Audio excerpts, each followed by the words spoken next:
खुदा के खादम और खुदा के सुबह आज कलाम की खिदमत करेंगे। जोरदार तालियां के लिए। और ये खुदा ने अपने खादम को सुबह को बहुत ज़्यादा बरकत देने वाला है और यकीनन आज का कलाम हम सबों की रहनुमाई के लिए होगा। आमीन।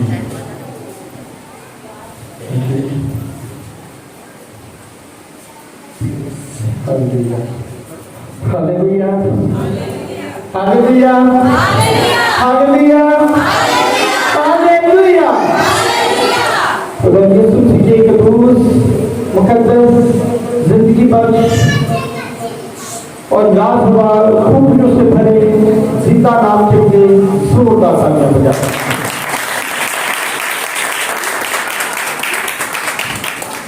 खुदा यीशु में आप सभी की सलामती हो। आप सभी को सलाम। अजीजों, हम ईमान रखते हैं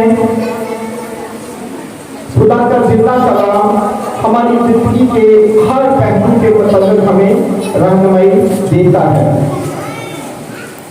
हम इसी ईमान के सबब से बड़े जोश से पुकार कर कहते हैं कि खुदा का कलाम हमारे कदमों के चिराग और राह के लिए रोशनी है। कि जैसी भी सिचुएशन हो, खुशी, शादमानी, मुस्तरद, इवन के दुख, परेशानी, मुसीबत, किसी भी तरह की कैफियत हो, बाइबल हमें हर टॉपिक, हर मसला के बारे में सिखाती है। अजीजों, आजकल हमारा मुल्क एक बहुत बड़ी परेशानी से दुचार है।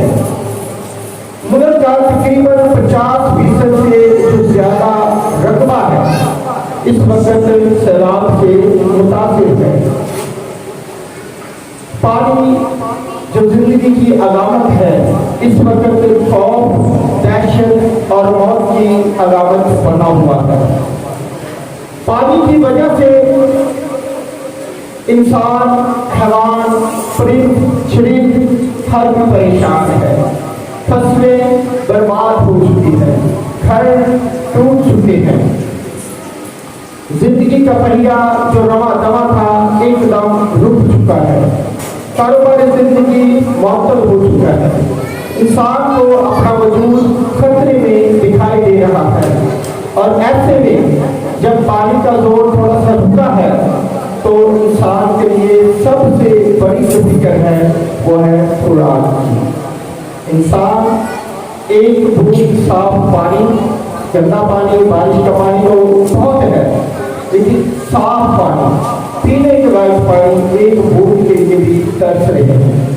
खुराक उनकी दूसरी बड़ी परेशानी है, क्योंकि खुराक के बगैर इंसानी तौर पर जिंदा रहना मुश्किल है। आइए हम अपने पैसेज की तरफ बढ़ते हैं।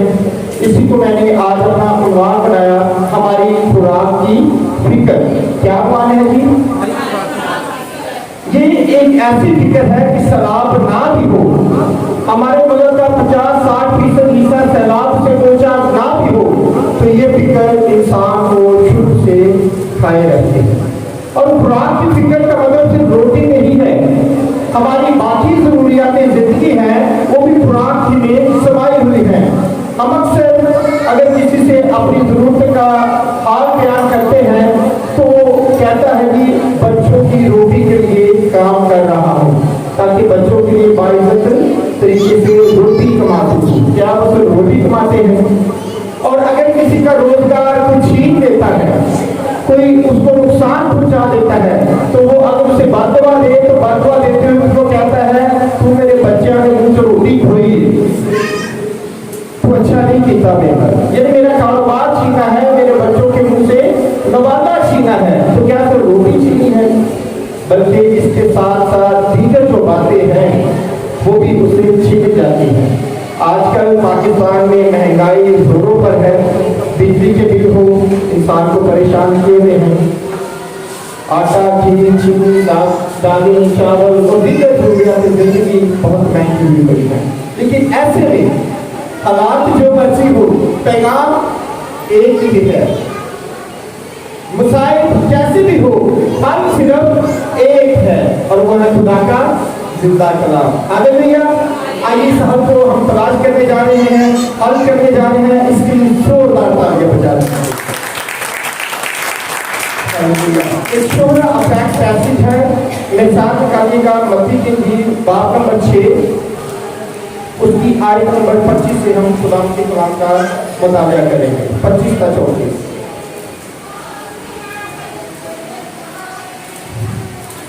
خدا کے کلام میں یوں مضمون ہے، متی کی انجیل باب نمبر 6 آیت نمبر 25 تا 34 لکھا ہے، اس لیے میں تم سے کہتا ہوں کہ اپنی جان کی فکر نہ کرنا کہ ہم کیا کھائیں گے یا کیا پیئیں گے، اور نہ اپنے بدن کی کہ کیا پہنیں گے۔ کیا جان خوراک سے اور بدن پوشاک سے بڑھ کر نہیں؟ ہوا کے پرندوں کو دیکھو کہ نہ بوتے ہیں نہ کاٹتے ہیں نہ کوٹھیوں میں جمع کرتے ہیں، تو بھی تمہارا آسمانی باپ ان کو کھلاتا ہے۔ کیا تم ان سے زیادہ قدر نہیں رکھتے؟ تم میں ایسا کون ہے جو فکر کر کے اپنی عمر میں ایک گھڑی بھی بڑھا سکے؟ اور پوشاک کے لیے کیوں فکر کرتے ہو؟ جنگلی سوسن کے درختوں کو غور سے دیکھو تو وہ کس طرح بڑھتے ہیں، وہ نہ محنت کرتے نہ کاٹتے ہیں۔ تو بھی میں تم سے سچ کہتا ہوں، سلیمان کے باوجود اپنی ساری شان و شوکت کے ان میں سے کسی کی مانند ملبس نہ تھا۔ پس جب خدا میدان کی گھاس کو جو آج ہے اور کل تنور میں جھونکی جائے گی ایسی پوشاک پہناتا ہے، تو اے کم اعتقادو تم کو کیوں نہ پہنائے گا۔ اس لیے فکر مند ہو کر یہ نہ کہو کہ ہم کیا کھائیں گے یا کیا پیئیں گے یا کیا پہنیں گے، کیونکہ ان سب چیزوں کی تلاش میں غیر قومیں رہتی ہے، اور تمہارا آسمانی باپ جانتا ہے کہ تم ان سب چیزوں کے محتاج ہو۔ بلکہ تم پہلے اس کی بادشاہی اور اس کی راست بازی کی تلاش کرو تو یہ سب چیزیں بھی تم کو مل جائیں گی۔ بس کل کے لیے فکر نہ کرو، کیونکہ کل کا دن اپنے لیے آپ فکر کر لے گا، آج کے لیے آج کا دن کافی ہے۔ خدا کے کلام مقدس کا پڑھا، سنا، سمجھا اور قبول کیا جانا ہم سب کے لیے باعث برکت ہو۔ عزیزوں، جیسے میں نے تمہید میں کہا اور ہم سب اس بات پر ایمان رکھتے ہیں، حالات جیسے بھی ہو، ہر صرف ایک ہے اور وہ ہے خدا کا کلام۔ عزیزوں، جب آدم اور حوا کو باغ عدن سے نکالا گیا تھا تو آدم کو جو سزا دی گئی، جو ذمہ داری دی گئی تھی، وہ یہ تھی کہ اب سے تو اپنے منہ کے پسینے کی روٹی کھائے گا، تو محنت کرے گا، ہل چلائے گا، اناج اگانا چاہے گا، لیکن زمین تیرے لیے کانٹے اگائے گی، اونٹ کٹارے اگائے گی، تو فصل تیار کرنے کی کوشش کرے گا، لیکن کیڑا، دیمک، حشرات اور دیگر مکھیاں اس فصل کو خراب کریں گی۔ تو وہ ہمیشہ اسی طرح میں رہے گا کہ فصل کیسے محفوظ رہے، کیسی اس کی حفاظت ہو، اور اگر غلہ تیار ہو جائے گا اس میں چوری ہونے کا ڈر رہے گا، دشمن کا ڈر رہے گا کہیں اس اناج کو آپ نے چوری نہ کر دے، جلا نہ دے، وغیرہ وغیرہ۔ یہ انسان کی مشکلات کا آغاز تبھی سے ہو گیا تھا۔ اس کے ساتھ ساتھ ہم دیکھتے ہیں بنی اسرائیل کو جو مصر میں پہنچی تھی، کیوں پہنچی تھی؟ اسرائیل وہ علاقہ تھا جہاں پر خدا خدا کر کے، دعائیں کر کے، محنتیں مشقتیں انتظار کر کے پھر یرو کی دیواریں گری اور خدا کے لوگ شہر میں داخل ہوئے تھے، اس ملک میں داخل ہوئے تھے، اور اس ملک میں داخل ہونے کے لیے بھی انہیں اپنی ساری نسل جنہوں نے مصر کا سمندر جو تھا پار کیا تھا اسے دبانا بھی پڑا تھا۔ کیوں؟ ساری نسل برباد ہوئی پھر اس ملک میں پہنچے تھے۔ لیکن عزیزوں، ساری قبیلوں کے پیچھے اگر ہم غور کریں کہ ابراہیم اکثر جب اسرائیل میں کال پڑتا تھا تو وہ مصر بھاگ جاتا تھا، خوراک کے لیے، اناج کے لیے۔ اسحاق بھی متعدد بار اس کوشش میں رہتا کہ یہاں کنواں کھودا، وہاں کنواں کھودا، حل نہیں، مشکلات ہیں، پھر سے قحط ہے، اناج نہیں، تو مصر کا رخ کرے۔ مصر سے مراد ہے بت پرستی کا گھر۔ مصر سے مراد ہے ایک ایسا علاقہ، ایک ایسا ایریا جہاں پر ہر طرح کا دیوتا موجود ہے، وہاں پر अशरार, मेंढक, सूरज, चांद, दरियाई नील, ये सब उनके देवता कहलाते थे। इस तरह का ईमान था मिस्र में। लेकिन जब जब पुराने अंदमे में खास तौर पर बड़े कबीले को, बड़े खानदान को खुदा की जरूरत पड़ती, वो मिस्र की तरफ जाते थे। आज भी इंसान को जब जब खुराक की आजमाइश आती है, जब जब जिंदगी की जरूरियात सर उठाती है, उसे मिस्र कॉल देता है, मिस्र उसे बुलाता है और इंसान अक्सर खुद मिस्र की तरफ जाना चाहता है कि यार कुछ भी हो जाए, बच्चों की जरूरियात पूरी करने के लिए सब कुछ करने को तैयार हो। लेकिन खुदा का कलाम हमें क्या कहता है? यीशु ने कहा फिक्र ना करो क्या खाएंगे, क्या पिएंगे या क्या पहनेंगे। हवा के परिंदों को देखो, वो ना बोलते हैं, ना काटते हैं, ना मेहनत करते हैं, तो भी तुम्हारा आसमानी बाप उनको मुहैया करता है। वो तो मेहनत नहीं करते, लेकिन हमको वो कहता है कि आप तो मेहनत करते हो। वो मेहनत नहीं करते तो भी तुम्हारा आसमानी बाप उनको मुहैया करता है। लेकिन हम तो मेहनत करते हैं, फिर भी हम फिक्रमंद होते हैं, फिर भी हम परेशान होते हैं। लेकिन खुदा का कलाम आज भी हमें कहता है, क्या ईमानदारों, चर्च में जाने वालों, यीशु का नाम जपने वालों, फिक्र ना करो। ये महंगाई, ये तंगदस्ती, ये सवाब, ये मुश्किलात जब तक आप दुनिया में हैं खत्म नहीं होने के। किसी शायर ने क्या खूब कहा कि दर्द दिल के वास्ते पैदा किया इंसान को, वरना अतायत के लिए कुछ कम ना थे रूबियां।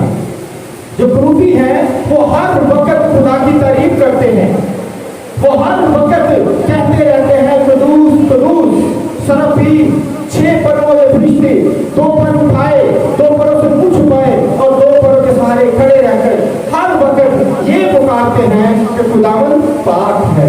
हमें उसने इसलिए पैदा किया कि अपनी आजाद मर्जी से मुश्किलात को बर्दाश्त करके, दुखों को बर्दाश्त करके, इन रेलों को, इन सैलाबों को, इन भूख की आजमाइशों को, इस खुराक की तंगी को, लिबास की नादस्तयाबी को बर्दाश्त करके भी नारा बुलंद करते हुए कहे तेरा फजल मेरे लिए काफी है। हालेलुया। ईमानदारों जोरदार तालियां। हमारा जो फिलॉसफी है यही है कि हर हाल में खुदा की तारीफ करें, उसकी शुक्रगुजारी करें। नतीजा क्या होता है? देखिए, जब सैलाब आया, अब हम दुआएं कर रहे हैं और खुदा ने पता है आपको कैसा कैसा इंतजाम किया है। वो अमीर लोग, वो पैसे वाले लोग, वो सख्त भी लोग, वो दूर बसने वाले लोग जो किसी को 1 रुपया नहीं छोड़ते, 1 रुपया भी किसी को देने के रवादार नहीं होते। लेकिन खुदा वो कहता है कि खुदा चाहे तो वो पत्थरों से भी राम के मुलाकात पैदा कर सकता है। खुदा वहां से पैदा कर देता है जहां वो बोलता नहीं है, वहां से काट देता है जहां उसने वो खेला नहीं होता, वो वहां से भी जमा करने की कुदरत रखता है। उसने मशरिक, मगरिब, शुमाल, जनूब हर तरफ से लोगों के दिल को नरम किया और आज पाकिस्तान में अरबों के हिसाब से मदद आ रही है। हालेलुया। ये खुदा का इंतजाम है। खुदा ने उन सलाबजदगान के लिए हर तरफ से मदद भेजी है और ये एक तरह से खुदा की मौजूदगी का ऐलान है कि खुदा है। वो लोग जो किसी को 10 रुपए देने के रवादार नहीं, लेकिन खुदा जब दिलों को नरम करता है तो अरबों की मदद आ जाती है। ये अलग बात है। अब हमारे हुक्मरान, हमारे लीडरान वो क्या करते हैं? अगर एक लीडर के पास ही जो मदद पहुंची है, तो कहने वाला कह रहा था इमरान खान ने 5 अरब जमा कर दिए हैं और अगर सलाबजदगान की तादाद देखी जाए तो 3-3.5 करोड़ है। अगर कोई ईमानदार से सबके दरमियान बांटे तो हर एक फर्द को 1,66,00,000 रुपया मिल सकता है। एक घर के अगर 7 अफराद हैं तो 7 करोड़ और 66 लाख भी उनको मिल सकते। लेकिन ये दुनियावी आंकड़े हैं, मुझे उनकी सदाकत के बारे में बहुत ज़्यादा अंदाजा नहीं है कि सोशल मीडिया की खबरें हैं। अभी तो खुदा मुहैया करता है।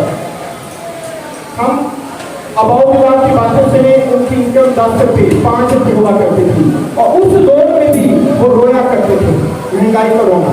अयूब के दौर में कहते थे 25 रुपये चीनी भरी महंगी हुई तो लोग सड़कों पर आ गए थे। महंगाई, गुर्बत, अफलास, सैलाब मुसीबतें हर दौर का हिस्सा है, लेकिन अगर इनके सामने हम सर झुकाकर खुदा से कोई प्यार कर ले, इनके सामने सर झुकाकर अगर हम मिस्र का रुख कर लें, इनके आगे सर झुकाकर अगर हम गैर मौजूदों की जाने मखलूक हो जाए, ऐसे काम करने लगे जो खुदा को पसंद नहीं, तो दैट मीन नॉट राइट, वो ठीक नहीं होगा। हमें हर हाल में क्या करना है, अपनी फिक्री खुदा के आगे पेश करनी है। हमें जो हल बताया गया वो क्या है, हमें हल ये पेश किया गया है कि बल्कि तुम, आखिरी आयत में है, बल्कि तुम क्या करो, आयत नंबर 33 में, कि पहले तुम खुदा की बादशाही की तलाश करो, आसमान की बादशाही और खुदा की रास्तबाजी की तलाश करो, तो बाकी सब चीजें भी तुम्हें इनाम में। हमने से बहुत से लोग हैं, हम देखते हैं गरीब भी होते हैं, लेकिन कभी किसको हमने भूख से मरते नहीं देखा।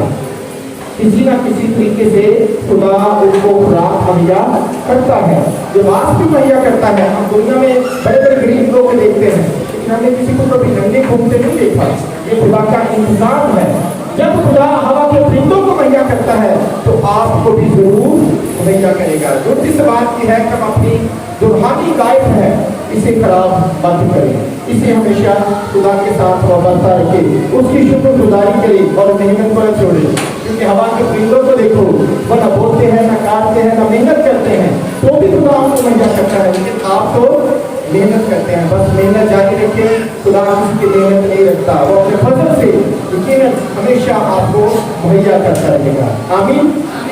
तो लास्ट में आपको ये पैगाम देना चाहूँगा कि हम जो रास्तबाज लोग हैं, ईमानदार लोग हैं, हमारी जिंदगी का मकसद थोड़ा डिफरेंट होना चाहिए। हमें कुछ ऐसा कर जाना चाहिए, कुछ ऐसा बीच बो जाना चाहिए कि लोग बाद में भी उसकी मिसालें दें, याद रखें। और सबसे बढ़कर ये कि हमारे नाम आसमान की किताब में दर्ज कर लिए हैं। ऐसा ना हो कि हम अपनी 60-70 साल जिंदगी जमीन पर रहे, अनाज के चक्कर में घूमते रहे, लिबास के चक्कर में लगे रहे, माशरती स्टेटस के चक्कर में लगे रहे, लेकिन जिस काम की खुदा ने हमें तलब किया है उसे कहीं प्रमोशन ना कर दे। क्योंकि कलाम में लिखा है कि मैंने इन लोगों को अपनी हम के लिए पैदा किया है। सैलरी मिली हो ना मिली हो, जेब में पैसे हो ना हो, ठीक है जी, घर में अगर आटा भी खत्म हुआ हो तो ये नहीं कि परेशानी के आगे में घर सो जाओ। अक्सर लोग परेशानी के हाल में ना उनका चर्च जाने को दिल करता है, ना इबादत करने को दिल करता है, ना किसी से मिलने को दिल करता है। लेकिन एक दफ़ा मैंने फातिमा से सुना, वो कह रही थी कि जब इंसान परेशान होता है, जब दुखी होता है, हकीकत में वही तो वक्त होता है तो वो खुदा के साथ ज्यादा जुड़ जाए, वो खुदा के ज्यादा करीब हो जाए। लेकिन अक्सर इंसान जब परेशान होते हैं, दुखी होते हैं, बीमार होते हैं, कमजोर होते हैं, लाचार होते हैं, सगावत में गिरफ्तार होते हैं, तो कहते नहीं मेरा दिल ही निकल गया। तो जिसको ध्यान दे कि जब जब मुश्किल आपकी जिंदगी में आए तब आपको समझ लेना है कि ये खुदा के और करीब होने का वक्त है। हालेलुया। जब जब शक्ति आप पर आए तो समझ लीजिए खुदा के और करीब होने का वक्त है। तब यकीनन खुदा के वादे आपके लिए हैं और उसका वादा है बच्चन के बच्चे जो भूखे रह सकते हैं, लेकिन मेरे मुताबिक कभी किसी नेमत के मोहताज ना होंगे। हालेलुया। खुदा आप सबको इस्लाम के लिए बहुत बरकत है।